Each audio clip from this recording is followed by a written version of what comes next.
We are in the second week of our series. Our series is titled Applied Parables. And just like last week I mentioned that no one could say more with saying less than Jesus. I mean, Jesus, in these parables, although they're relatively short, he just packs incredible truth in these parables and just lays them out for us. And we're going to be looking today at the second parable, and that is the parable of the talents. It's found in Matthew chapter 25. That's where we're going to be kind of camping out here today. Now, before we get into that, as I was dealing with this particular parable, I was brought back to my teenage years. How many of us can remember our teenage years? Remember them well? No, not necessarily, but some of us can. And I was in a youth group. I was raised in the church. I was actually raised at First Alliance Church in Orlando. We had just a wonderful ministry and tremendous youth support. And our advisors were just tremendous. There was one guy by the name of Eldon McDermott, and Eldon McDermott had a game that he absolutely loved to play. Now, I love Eldon, but I didn't like this game at all. It was the Ungame. You ever heard of the Ungame? U-N-G-A-M-E. It is a waste of time. It is the game that takes the F out of fun. I mean, it is just a miserable experience, especially for teenage guys. You know, I'm raised in a household with 3 brothers, and so it's all about competition for us. And so if it's not a competition, then what in the world are we playing it for? Amen? And so, hey, amen. Good go, girl. All right. And yeah. And so, but anyhow, it's this game where they would go and they cards with questions. I mean, there wasn't even a board that we could go around and knock people off and stuff. It was just cards with questions, and it was dumb questions. You know, questions that were meant to cause discussion. And teenage boys, they don't like to discuss stuff. Women today would say that men don't like to discuss stuff. Amen? Preach that too, right? But one of the questions I can remember was about, you know, what kind of animal would you like to be and why? Really? And we always have these creative answers. You know, like, I would like to be a cheetah so I could run as fast away from this game as I could possibly get away from it and play a real game kind of thing. But there's always one question that we actually kind of enjoyed, and it was the question, what would you do if someone gave you $1 million? Isn't that a great question? What would you do if someone gave you $1 million? Now, back when I was a teenager was in the late 70s, early 80s, and I know I just dated myself, but $1 million was worth more then than it is now. But I wouldn't complain if somebody wanted to hand me $1 million today. How about you? What would you do with $1 million? We would think, oh, man, we could go out and we could buy us a boat, we could get us a car, we could get us a house. Maybe all 3 of those things. I mean, it allowed us to dream just a little bit. And I thought about that because in this parable that Jesus is sharing here in Matthew chapter 25, these are individuals, 3 individuals, who have an opportunity really to be put in this situation. They face this wonderful dilemma where they are given a large sum of money. And how they answer the question is really described for us in this parable. So, Matthew chapter 25, verse 14 through 15, that's where we're going to be jumping into it. And we read this. Again, it will be like a man going on a journey who has called his servants and entrusted his property to them. To one he gave 5 talents of money, to another 2 talents, and to one he gave 1 talent, each according to his ability. Then he went on his journey. Now, 1 talent was worth about 6,000 denarii, and 1 denarii would be equivalent to a common man's 1-day wage or pay. And so if you do the math, some have done this, and they say that would be equivalent to anywhere between 10 to 15 years of wages. That's 1 talent. And so the one guy who received the talent, we might feel sorry for because 1 got 5, 1 got 2, and in our culture today we say that's not fair, right? But I'm okay. If they want to treat me unfairly and give me just 1 talent that's equivalent to 15 years of wages, I'm all over that. How about you? Man, that sounds like a pretty good deal, doesn't it? And so we can't feel too bad for the guy who only got the 1 talent. And what we see here is that each of these guys are placed in the situation of answering that question, what would you do with $1 million? What would you do with it? It continues in Matthew chapter 25 by reading, the man who had received the 5 talents went out at once and put his money to work and gained 5 more, would be 5 more talents. So also the one with 2 talents gained 2 more. But the man who had received the 1 talent went off, get this, He dug a hole in the ground and he hid his master's money. Now, let's pause here for a moment. If you've just been given $1 million, how many of you think the first thing in your mind is going to be, I need to go out and purchase a shovel? And I'm going to take that shovel and I'm going to dig a hole in my backyard, and I'm going to take that money and I'm going to place it in that hole in the ground, put the dirt back on, and then I'm going to sit on it. Is that a choice that any of us would have made? I mean, this is ludicrous, isn't it? But that's what this one guy decides to do. That is not what I'm going to do with this talent. That's not what I'm going to do with this investment. I mean, the reality is, anytime your investment plan involves digging a hole in your backyard, then you've got problems. Just saying. We've got to look at this, though, and see how it applies to our lives. It continues in verse 19. It says, after a long time, the master of those servants returned and settled accounts with them. Now, reading through some of the commentaries and different things, someone compared this to a modern day parable of winning the lottery. And I really think it's different, because with the lottery, I mean, that money, you can do whatever you want to with it. You can go out and spend it. We see so many stories where people, they play the lottery, they win the lottery, and then they end up in debt. You know what I'm talking about? That's not what we're talking about here, so I disagree with that on so many levels. But the one point that we do see here in this parable that I think would tell us it's really not this lottery issue is one of the points that Jesus is trying to get across to us. And that is this. You and I are to do something with the blessings, with the talents that God has given us. We are called to multiply these blessings that we've been given. We're called to multiply. But how do we do that? How do we make that a reality in our own individual lives? Well, what we have to understand very clearly is this, is that these talents are not our own. These talents are a gift from God. Do you understand that perspective? I mean, I know we say it because we're in church. I mean, the blessings that God has given me, I mean, they're not really mine. They're God's to be used for His glory and His purpose. But then we get outside the four walls of this building, and I kind of wonder, do we understand this perspective? I mean, the Bible tells us in James chapter 1, verse 17, it says, every good and perfect gift is from above, coming down from the Father above. It tells us He doesn't change like sifting shadows. And so we need to acknowledge that these talents are not our own, that they belong to God, and they've been given to us by God. And I guess what I'm trying to get across is this point, that it's not about what you have, it's about what God has given you. Let me say that again. It's not about what you have. So many times that's what we focus on. It's about what God has given you. It's about what God has given you. And maybe that's just a phraseology that we use. Maybe that's something that we just talk about. But I think there is a difference. One connotes stewardship and the other connotes ownership.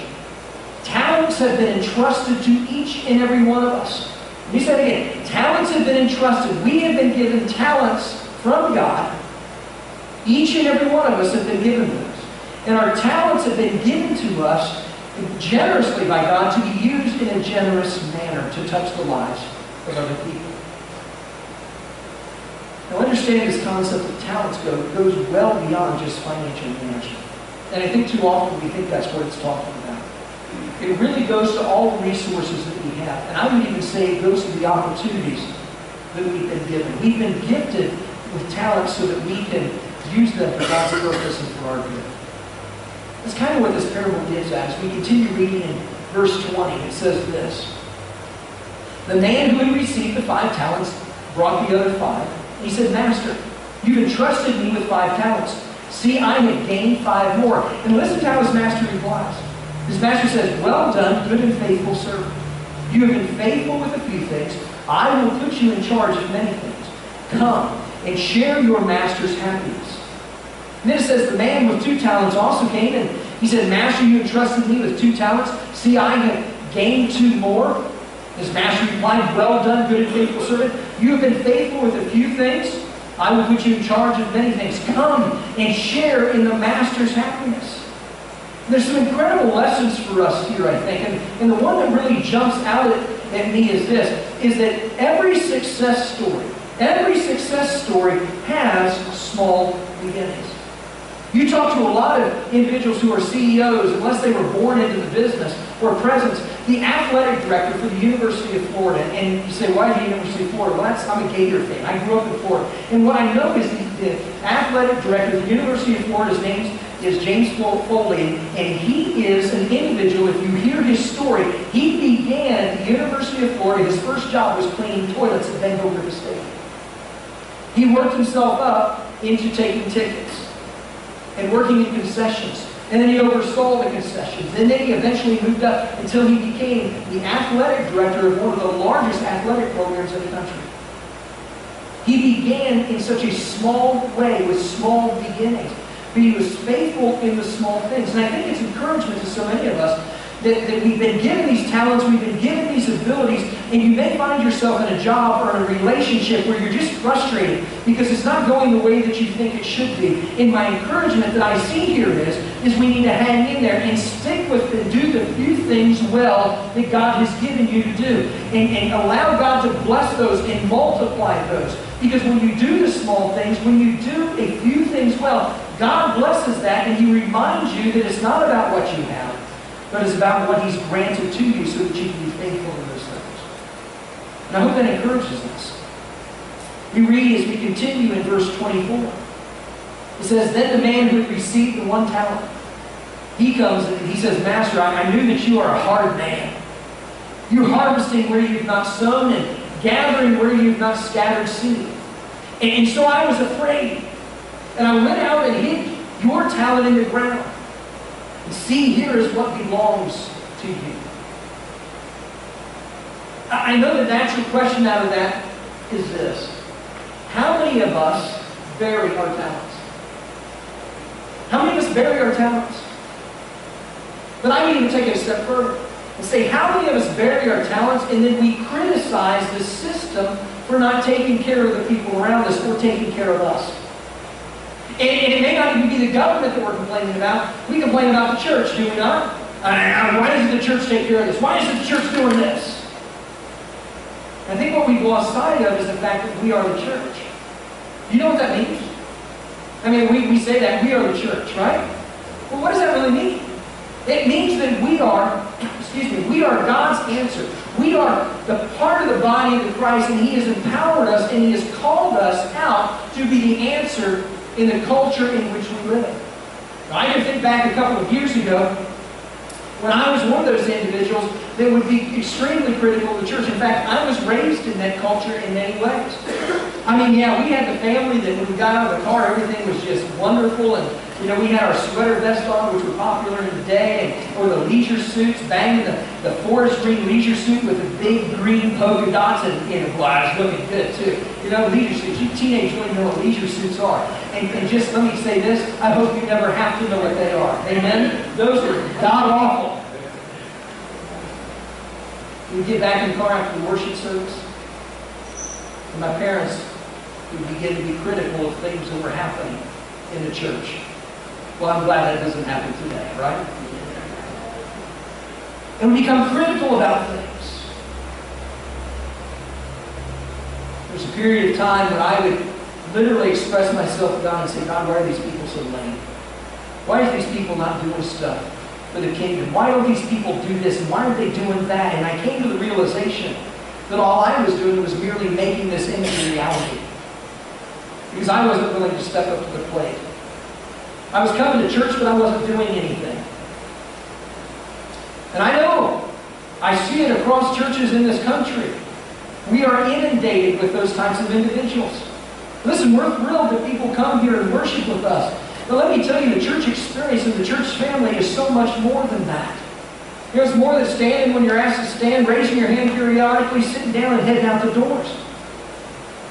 We are called to be so much more than that. But listen, I had excuses. I had good excuses. Let me ask if any of these excuses sound familiar.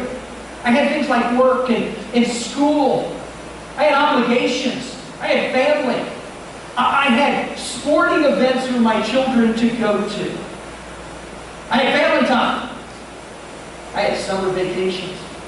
I had all these things. I am just simply too busy to be about doing things in the church. That's someone else's responsibility. And let's be honest, usually it means that's the paid staff's responsibility. But don't you think God sees us? Don't you think Jesus is looking down and saying, hey, look at these busy people. Here's what I want them to do. And so He gives us a responsibility. He gives us a talent. And He gives us that talent, that responsibility, so that we can impact this culture for the gospel of Jesus Christ. So that we can see the kingdom of God advanced. Don't you think that's really what it's all about? He knows we're busy. He gets it. But He's the same God that says, rise up and let go of your excuses. Here's your talent. Here's your opportunity. Go for it. But it's also important to know that our talent or our ability alone is never enough. That's simply the beginning. The bottom line is this, that we cut our capacity. Hear me when I say this. We cut our capacity when we make excuses. There's a statement. It's in your notes. It's going to be on the screen here in just a moment. There it is. I think this is powerful. I don't know who wrote it. I've been trying to figure it out. But read this with me. Excuses excuse us from believing and knowing that we can be something greater. Read that again. Excuses excuse us from believing and knowing that we can be something greater. No one has ever excused themselves to success. We allow these things, these excuses, to consume us and tell us why we can't be what God has called us to be. When God is standing up and saying, no, I want you to be this, and I've given you ability, and I've given you the strength, and I've given you the talent, I've given you all that you need to be successful. That's what happens in our story. This servant, the one who receives this one bag of gold, he takes the easy road out. He goes and takes a shovel, digs a hole, throws the money in there, puts the sand or dirt back on, and sits on it, and just waits. And he waits, and he waits. But not only does he make an excuse as to why he couldn't do that, what else does he do? He blames the master. Did you catch that? Do you remember what he said? He said, it's not my fault. I mean, you're the one who's a hard man. You're the one who goes and harvests in the place where he hasn't sown seed. I mean, you're ridiculous. How in the world do you expect me to work for someone like you? Are you kidding me? And so it's not even just excuses. He blames everyone else. You know, life can be hard. And I don't say that just to use a cliche, but life can be hard. But I think most of us, if we're honest, we find ourselves in a place where we can be overwhelmed. But let me tell you, you can make it. But not because of who you are. Not because of who I am. But because of who He is. Do you believe that? And don't just say amen or yes because it sounds religious. Do you really believe that? Yes. I mean, do you really believe that you can do all things through Him who gives you strength? Greater is He that is in you than he that is in the world. I can do all things. I mean, think about that. See, there's something that's here that grabs me, and it's this. The Master believes in you. Otherwise, He wouldn't give you the talent in the first place. Now, the word master in the Greek is Lord. Did you hear that? The word master in the Greek is the word Lord. The Lord believes in you. Jesus Christ believes in you. He's assessed everything. He knows what's going in your life. And He's entrusted you with these talents. It's the same Lord that when He comes into our lives and gives these talents, He says, do not be overwhelmed. You can do these things. I'm your master. I trust you. And so my prayer is that we can mentally reboot, if you would. That we can mentally reboot and understand that God has confidence in each and every one of us. Listen, I don't care what everybody else says about you. They didn't create you. God did. He knows you better than everyone else does. And He has confidence in you.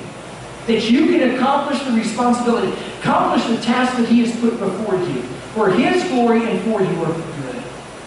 And so we cannot make excuses. We cannot make excuses because excuses hinder us from stepping into the place that we know God has set before us. He has given us His strength. He's given us His ability. And we are called to take advantage of the opportunity. And really, that's the heart of it.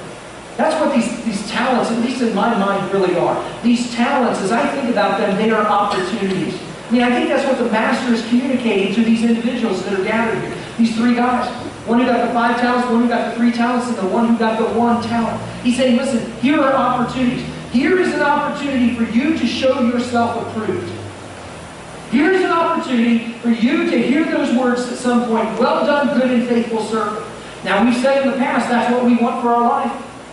We want to show ourselves approved to God so we can hear, well done, good and faithful servant. Opportunities are there for us. These talents are given to us so that we can show ourselves approved, so that we can advance the kingdom of God. Now, what does opportunity mean? Well, I looked it up in Webster's dictionary, and it says this. It's defined as favorable juncture or circumstance or a good chance for advancement or progress. We read that again. Favorable juncture or circumstance or a good chance for advancement or progress. And so when God gives us these talents to be used for His glory, it's an opportunity for us to advance, to progress in our relationship with Him, to become more and more like what He's called us to be. Does that make sense? Let me try to put this in a realm perhaps where we can just apply it to our lives. A pastor friend of mine and I were talking a while back, and they have a group that they call prayer warriors in their church. It's a group of volunteers that pray. And there was one particular lady that he spoke of in this as a prayer warrior, and she had this burden laid on her heart. And she responded to this burden. God gave her this talent and this desire, and she saw an opportunity. And the opportunity was this. She was going to pray for all of the neighbors in her neighborhood. How many of you even know all the neighbors in your neighborhood? That's okay, I don't need it. And so what this woman decided to do is she was going to bake zucchini bread. Zucchini bread. Anybody like zucchini bread? Sounds good right now, doesn't it? Some warm butter on it. Anyhow, she decides to take loaves of zucchini bread, and she takes that zucchini bread and begins to knock on the door of each neighbor's house. Knocks on the door, hands them a loaf of zucchini bread, and says, I just want you to know that on Mondays, every single Monday, I'm going to be praying for you. And so if you ever have a prayer request, something that you'd like me to pray for specifically, I ask that you would just let me know. She gave her phone number, address, and all that information. She went from house to house, came to a house at one point of a neighbor that she did not know. We understand that. Knocks on the door. The door opens. She hands her the zucchini bread, says, listen, I'm here, and I just want to let you know I'm praying for you on Mondays. And she's invited in. She goes in, she sits down around the table. And as they sit down at the table, the woman speaks up and she says, you know, I was just vacuuming my carpet. And I was crying out to God and said, God, is there anyone who cares about me? All because she was willing to take the opportunity before her. She said it opened up opportunities for spiritual discussion and growth. Imagine she was afraid? Yeah. But she was faithful. I love that the opportunity became apparent and she invested and she stepped out with me. Talking to another friend who shared a dream that he had, and he's had this dream on his heart for a number of years, and he said this, and I wrote it down so I could convey this. He says, it's been too long.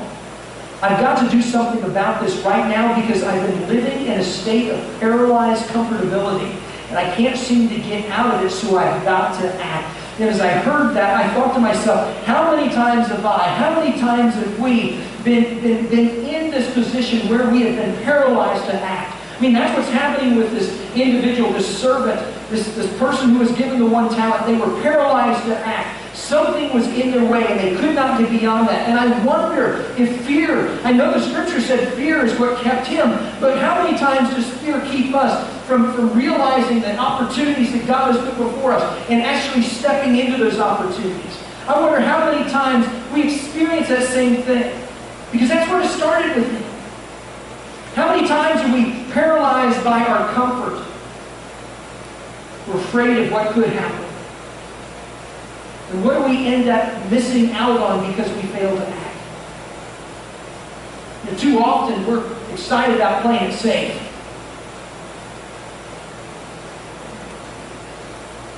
Sometimes I got to tell you, it sickens me when I see the church play it safe.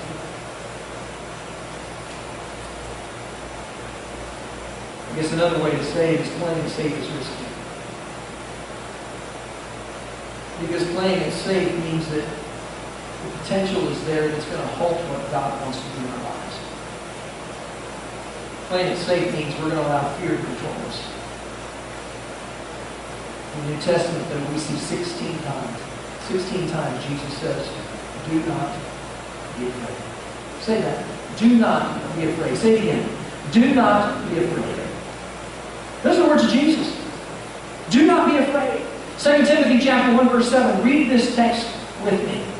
The Spirit of God did not give you a spirit of fear or a spirit of timidity, but a spirit of power, of love, and of sound mind. Fear. God did not give that to us. He did not give that to us. That is the opposite of the intention that God has for us.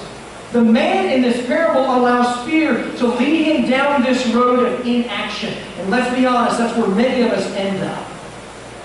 Paralyzed by fear. And look what happens when you allow ourselves to be paralyzed by fear. Continues in verse 26. It says, his master replied, you wicked, lazy servant. Master is translated as Lord. You wicked, lazy servant. So you knew that I harvest where I have not sown and gather where I have not scattered seed. Well, then you should have put my money on deposit with the bankers so that when I returned, I would have received it back with interest. And then it says, take the talent from him and give it to the one who has 10 talents. For everyone who has will be given more, and he will have an abundance. Whoever does not have, even what he has will be taken from him. And throw that worthless servant outside into the darkness where there will be weeping and gnashing of teeth. Now, Eugene Peterson, who writes it in the Message, and I will tell you, I don't believe that that is a translation of the Bible. It's nice because it helps bring some clarity at times. But I like how he describes this text. He says this. He says, take the 1,000 and put it to the one who risks the most and get rid of the play it safe who won't go out on a limb. Isn't that wonderful? It's also condemning. Now I realize we look at this text and we think, man, this is pretty rough, isn't it? Wow. I mean, did this guy really do anything wrong? I mean, it's not like he went out and squandered this one talent that he was given. He didn't go out and spend it on buying a luxury yacht or didn't buy himself a house. He didn't go out and throw himself a large party. I mean, why is he being treated this way? He just didn't use it. Come on. I mean, is that really something to jump down their throat about? As I thought about that, I wondered if this isn't reflection, really a reflection of our tendency of really misunderstanding how God finds pleasure. Let me say it again.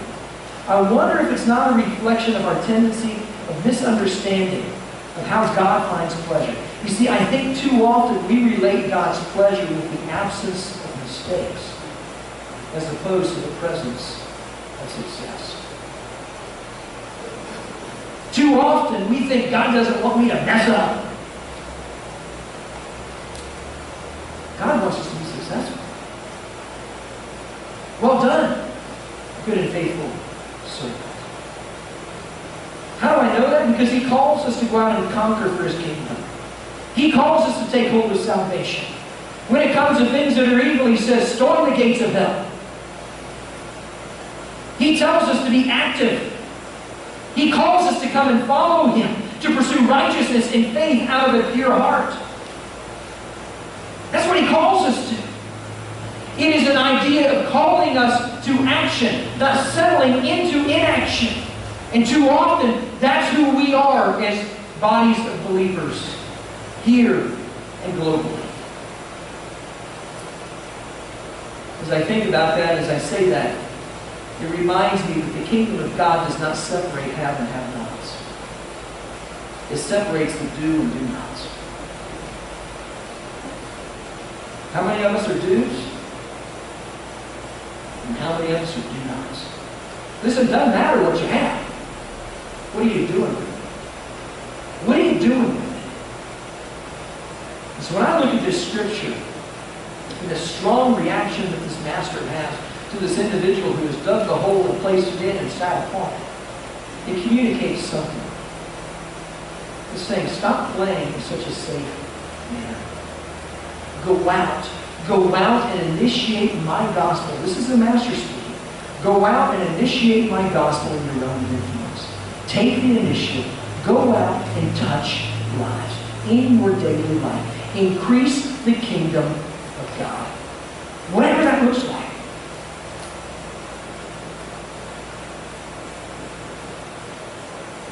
You know, it's interesting to me, as a side note, if you would, and probably important to note that as we look at the praise of the two servants who multiplied their talents, they weren't even praised for their success. They were praised for their faithfulness. I will tell you, there's going to be times when you step out in the things that God has called you to do, and you may fail miserably. You may even make a mistake. Makes you human. Aren't you glad that you've got a God who's gracious, who extends His grace and mercy to us when we do fail? Lifts us up and moves us forward. I thank God for that. So it's not so much about success as it is faithfulness. Be faithful in what God has given you. Now I understand as we wrap this up with the story, and really the question of the story becomes apparent. What God-given talents have you buried, and how can you invest them in the kingdom of God? And so I'll try to answer that question for us here, and how we can invest them in the kingdom of God rather than put them in the ground. And it's this. Get involved in service. Serve. Serve in the church. Well, I'm too busy. That's an excuse. We've already talked about that. What are you doing to increase the kingdom of God? Serve. There's many areas in the life and ministry here at Hannah Church where you can serve and you can touch lives. There's ministries that aren't even begun here that God is tagging you and saying, I want you to start it here. Opportunities. Don't be afraid. I think God's bigger than your questions. I certainly know He has the answers. So I think you need to try. Because if you're not willing to try, you're just wasting the talents that God has given to you. And understand when you do serve, it strengthens God's church. And realize that the church is made up of people. It's not made up of brick or stone. In the case of this building, steel. It's made of people. So some of us need to grab a shovel. We need to go out and dig up the talents that we've buried. We need to use it for the glory of God. And realize it's not simply about taking the perfect step. It's more about taking a step. And as you do that, God directs you. The second application I'd like to give to all of us is this. If you remember, the story started with the master giving his servants something, and it ends with the servants giving something back. Do you remember that? Gave them talents, and they gave back to him multiplied talents. You got that picture? And so the application that I'd like to also ask all of us to participate in is this. Take 21 days. Some people say it takes 21 days to start a habit. So take 21 days, and here's what I want you to do. I want you to wake up each morning, and the first thing that you do, I want you to pray something along this line. God, what is the talents, or what are the opportunities that you're going to put in my path today? Reveal those to me. And Lord, I pray that you would guide me to respond to those opportunities. Now, the reason I want you to pray that before you get out of bed, that's the first thing that comes to your mind, is because I want you to realize if you're married, the spouse sitting next to you might be your first opportunity. And I don't say that jokingly. Or the kids down the hall may be your first opportunity. The opportunity that God is calling you to impact for His kingdom. It might be your next door neighbor or somebody at work. And so before you let your feet hit the floor, open your eyes, thank God for this day, and say, God, I thank you for this day. And Lord, I pray that you would reveal to me the opportunities that you want me to respond to. Knowing that if there's opportunities, you've given me everything I need to respond to that in your strength and your ability, with your glory, and to help me become what you've created me to be. But it doesn't just end with a prayer in the morning. There's part of this 21-day challenge that also requires that we have a second prayer. And that's a prayer of accountability. It's essentially saying, God, here's what I've done with the opportunities. Here's what I've done with the talents that you gave me today. It's really such a powerful application, this parable. Because these guys who received these talents are not only responsible for the talent that they're given, but they're also accountable to the master. The same is true of us. What a humbling experience when you lie in your bed at night and you say, God, I know you gave me these opportunities and I squandered them. Forgive me. And give me the strength and the courage tomorrow to rise up and to be what you've called me to be. 21 days, 42 prayers, putting God's plan into action. So are you willing to be the church? Are you willing to be the church and use the talents, the opportunities that God has given you? I can't answer that question for you. You have to do it yourself. So as we prepare to enter into a time of worship, I pray during this time of worship that you would allow the Holy Spirit just to resonate within you.